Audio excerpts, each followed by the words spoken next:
여호와의 눈이라 하니라. 아멘. 스가랴는 예언자로서 우리가 함께 알고 있는 것처럼 1차 포로 귀환을 한 오늘 이야기에 제일 많이 나오는 스룹바벨이 통치하던 시절의 예언자입니다. 그러니까 남유다가 멸망을 BC 587년에 했고 70년이 지난 후에 다시 이들이 이렇게 돌아왔고, 우리가 알고 있는 에스라, 느헤미야는 이제 2차, 3차 때 이렇게 넘어온 건데요. 처음에 와가지고서 이제 막 정착을 하려고 하는 그때에 스룹바벨과 많은 사람들이 이제 와가지고서 자신들의 개인적인 지배 이런 것들을 정리할 뿐만 아니라 가장 큰 염원이었던 하나님의 성전을 이렇게 지어야 되잖아요. 근데 전쟁 때문에 70년 동안 폐허가 됐던 그곳에 성전도 다 무너지고 엄청나게 여러 가지 어려움들이 있었으니까 이제 다시 성전을 재건을 해야 되는 상황 가운데 있습니다. 근데 요 배경이 에스라 4장 5장에 이렇게 나오는데, 보면 성전을 처음에 지으려고 하는 것도 쉽지 않겠죠. 생각을 해보시면 70년 동안 나라가 방치되어 있다가 이제 이 사람들이 다시 와서 성전 건축과, 또 사실 성전 건축도 성전 건축이지만 자신들이 살 집들도 지금 변변치 않은 상황들이었을 거 아니에요. 70년 동안 아무것도 없었으니까 자신의 집을 짓고 자신의 터를 일구는 생계의 문제와 함께 신앙의 문제로 이 성전을 짓는 것, 이 두 개를 같이 해야 되는 상황이었거든요. 그런 상황 가운데서 열심히 성전을 짓고 기초를 놓고 하는 일들을 하다가 에스라 4장 5절부터 보면 이 성전 건축을 방해하는 사람들이 있었다고 이야기해요.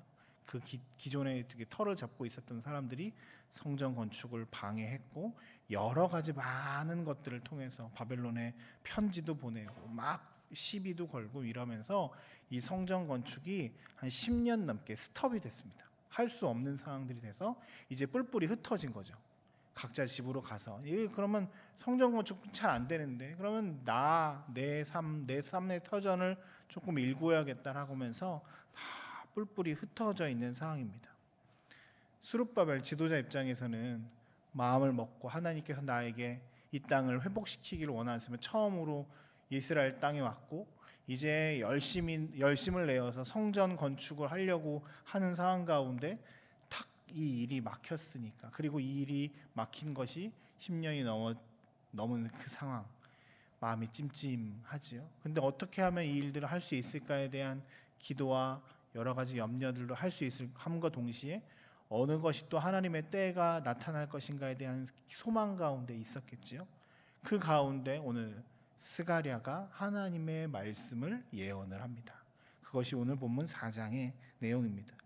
스가랴 4장에 보면 1절부터 5절까지 우리가 읽지 않았지만 순금 등잔대와 감람나무를 이렇게 보여줘서, 등잔대가 이렇게 있고 등잔대 옆에 감람나무 둘의 환상을 보여주면서 등잔대가 이렇게 기름을 안에 넣어서 불이 붙어야 되는 그 등잔대를 이렇게 보여준 거죠.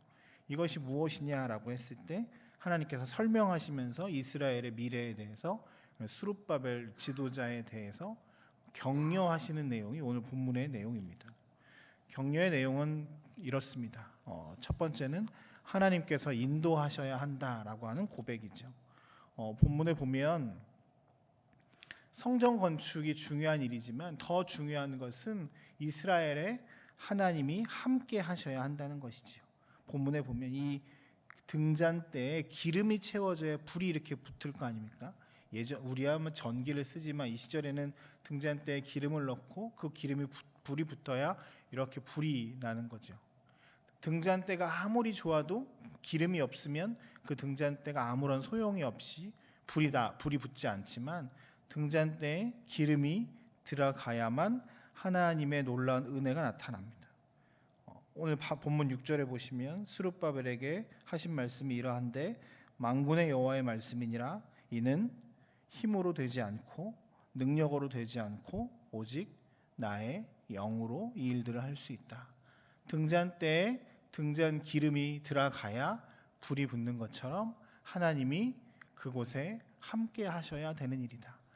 성전을 짓는 일은 사람이 할 수 있는 일이 아니라 하나님이 함께 하셔야 되는 것이다 라고 말씀하시면서 우선 스룹바벨을 위로하시며 하나님의 때에 하나님의 방법으로 이 일들을 행할 것이다 라고 말씀하십니다.